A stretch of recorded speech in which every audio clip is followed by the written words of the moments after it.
Bonjour à tous et à toutes. Dans cette vidéo, je vais vous expliquer le discours rapporté.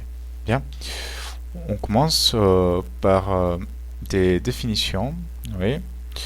On parle de discours rapporté lorsqu'un locuteur introduit à l'intérieur du discours des paroles appartenant à une autre personne ou à lui-même, mais dans un contexte différent ou un discours différent. Okay? Il existe trois types de discours rapportés. Le discours direct, indirect et indirect libre. Okay? Le premier, le discours direct, dans lequel l'énonciateur répète simplement le discours qu'il reprend. Il le répète exactement. Okay? Ici, on se sert des deux points et des guillemets aussi. Par exemple, il m'a dit « Je t'aimerai pour toujours ». Okay? Dans le discours indirect, qui est lié à un verbe introducteur à la forme d'un complétif, donc on se sert ici des phrases subordonnées. Okay? Il m'a dit qu'il m'aimerait pour toujours. Et le discours indirect libre, ici, ce qu'on fait, c'est de l'interprétation. Okay? Son verbe introducteur. Par exemple, il me faisait de grands serments. Il m'aimerait pour toujours. Il m'aimerait toujours. Il ne me quitterait jamais. Ok? Ok. On continue. Le discours direct transcrit les mots exactement comme ils ont été dits. Ok? Je vous répète, on se sert ici des deux points et des guillemets aussi. Ok? Le discours indirect, par contre, rapporte indirectement ce qui a été dit en moyen de propositions subordonnées. Donc, il faut employer cette formule ici, phrase introductrice plus que plus phrase rapportée. Ok? Bien, on continue. Donc, le passage du discours direct au discours indirect. On va voir ça.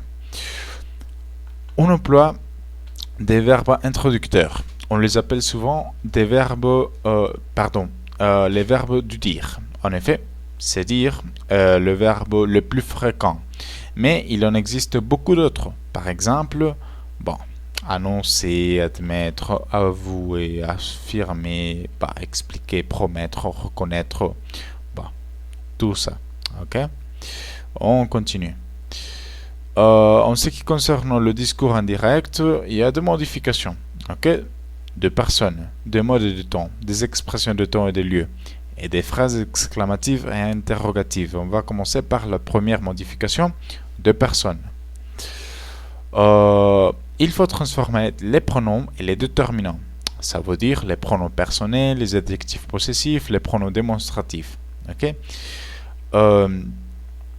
Il faut être logique, en accord avec la situation d'énonciation. Okay?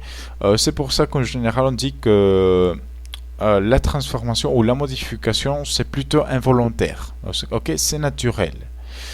Ça ne posera pas du tout de problème. Okay? On va voir. Première modification des pronoms sujets. Du discours direct au discours indirect. Il m'a dit je suis là, il m'a dit qu'il était là. Ok? Ici il parle de lui-même, donc ici c'est il, ok? Ou elle, bon, ça dépend du cas. Ça arrive aussi avec cet exemple ici, cet exemple ici, cet exemple ici. Ok? On continue, ça ne pose pas de problème. Modification des adjectifs démonstratifs. Même cas. Ici, mais on ajoute ici l'adverbe. Ok, là. Je n'ai plus ce livre. Il m'a dit je n'ai plus ce livre. Il m'a dit qu'il n'avait plus ce livre-là. Ok, cet enfant-là. Ce problème-là. Ok, pas de problème. On continue. Modification des adjectifs possessifs. Même cas. Il faut être logique. Il m'a dit, je n'ai plus votre livre. Il m'a dit qu'il n'avait plus mon livre. Ok, ici, il a parlé de mon livre. Ok, il a fait référence à mon livre. Bien. Même cas ici, il m'a dit, je n'ai plus vos livres. Il m'a dit qu'il n'avait plus non ou mes livres. Même cas ici. Même cas ici. Même cas ici. Même cas ici. Ok. pas de problème, on continue. Deuxième modification, changement de temps et de mode. Ok, et c'est très très important. Les repères temporels sont modifiés de manière à s'insérer dans la situation de l'énonciation. De cette manière, nous pouvons dire, dans le discours direct, elle dit « Pierre est triste ». Dans le discours indirect au présent, elle dit que Pierre est triste. Dans le discours indirect passé, elle a dit que Pierre était triste. Ok. Pour distinguer le discours indirect présent et le discours indirect passé, il faut tout simplement observer le temps du verbe de la phrase introductrice. Quelle est la phrase introductrice? Celle-ci. Elle dit que, elle a dit que. Ok? Au présent, au passé. Tout simple. Vraiment, vraiment simple. Si le verbe introducteur est au présent, au futur ou au conditionnel, le temps de la phrase rapportée ne change pas. Elle dit « je rentrerai tôt ». Elle dit qu'elle rentrera tôt. Ok. Nous voyons ici verbe conjugué au présent de l'indicatif. Donc, futur simple, ne change pas. Ok. Mais par contre, si le verbe introducteur est à l'un de temps du passé, donc passé composé ou passé simple ou plus que parfait ou l'imparfait, il faut effectuer les changements dans le temps du discours rapporté signalé dans la table ci-dessous. Désolé. On va voir cette table. Bon, c'est la même table. Ok. Bien. Ici, discours direct passé. Désolé. Indirect pas. Direct. Et discours indirect passé. Ok. Donc, du présent de l'indicatif à l'imparfait. Il a dit « tu parles français » elle a dit que je parle français. De l'imparfait, en fait, il n'y a pas de changement avec l'imparfait. Elle a dit « tu parles français » elle a dit que je parle français. Ok. Passé composé, plus que parfait.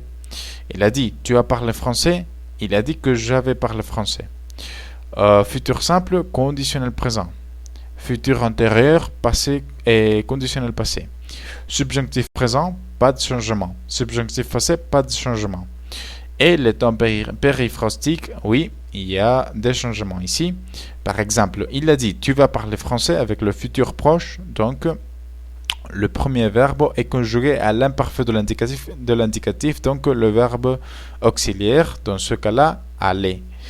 Elle a dit que je vais parler français. Ici, il y a une faute, et ici aussi, je suis vraiment, vraiment désolé.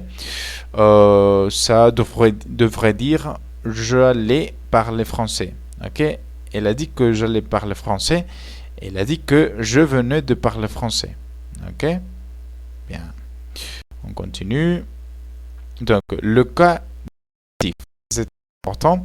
Pour le transformer, l'impératif, au discours indirect, il y a 4 manières. Okay? La première, 2 plus infinitif. Deuxième, subjonctif. Troisième, il faut plus infinitif. Et la quatrième manière de voir plus infinitif. Notre phrase ou exemple, notre paradigme est, elle a dit, parlez vite mes enfants, partez vite mes enfants, il va pleuvoir. Donc, première manière, au discours indirect, elle nous a dit de partir. Elle a conseillé que nous partions. Elle a dit qu'il fallait partir. Elle a dit que nous devions partir. Ok? 4 manières pour l'impératif. Bien. On continue. Troisième modification, des expressions de temps et de lieu. Modification des expressions exprimant le temps. S'il s'agit de discours indirect passé, il faut faire les changements logiques. Encore une fois, il faut être logique. Ok? Par exemple, Anne, un vendredi, elle dit on va à la piscine demain. Et dans le discours rapporté ou indirect, hier, on dit hier, j'ai vu Anne et elle a proposé qu'on aille à la piscine aujourd'hui. Donc demain devient aujourd'hui. Ok, dans le temps présent, quand on fait l'énonciation. Ok, ici un autre exemple. Ok, Modification des mots exprimant les lieux. Si la situation spatiale du discours rapporté change par rapport à la situation des mots rapportés, il faut préciser cette situation, ce qui implique le changement de certains mots tels que ici, par là. Il faut être logique. Ok, encore une fois. Exemple, Claire nous a dit, nous pouvons venir ici pour son anniversaire. Claire nous a dit que nous pourrions aller là-bas pour son anniversaire. Ok, il faut faire les accords logiques. On continue. Ici, cette petite table nous montre ces transformations ou ces modifications. Ok, en ce qui concerne les compléments de lieu ou de temps. Ok, parfait. On continue. Des exemples, encore une fois, avec aujourd'hui, ce jour-là, hier, la veille, demain, le lendemain, prochain et suivant. Bien. Dernière modification, modification des phrases exclamatives et interrogatives. On commence par les phrases exclamatives. Les particules exclamatives comme que ou quel se transforment en combien. Par exemple, il dit « Comme c'est dommage que tu viennes pas » ou « Que c'est dommage que tu viennes pas ». Donc, dans le discours indirect, il dit « Combien c'est dommage que tu ne viennes pas ». Ok?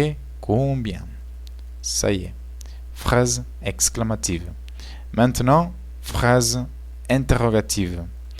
Si la réponse à l'interrogation peut être oui ou non, donc une réponse simple, on mettra si après le verbe introducteur. Souvenez-vous que les verbes introducteurs ici gardent une ou un sens d'interrogation, comme demander, savoir, vouloir savoir, s'informer. Ok? Par exemple, elle demande est-ce que tu m'aimes?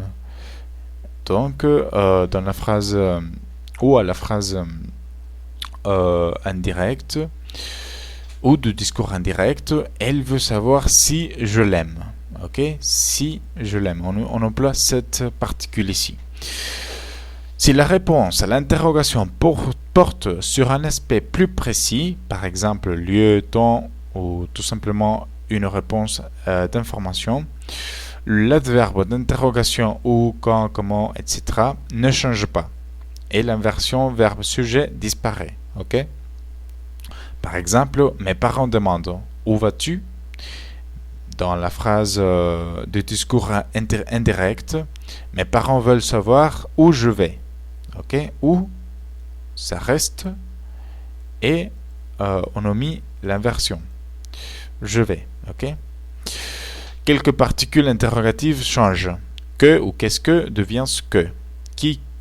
Qu'est-ce qui devient ce qui? Ok? Par exemple, il m'a demandé qu'est-ce que tu en penses?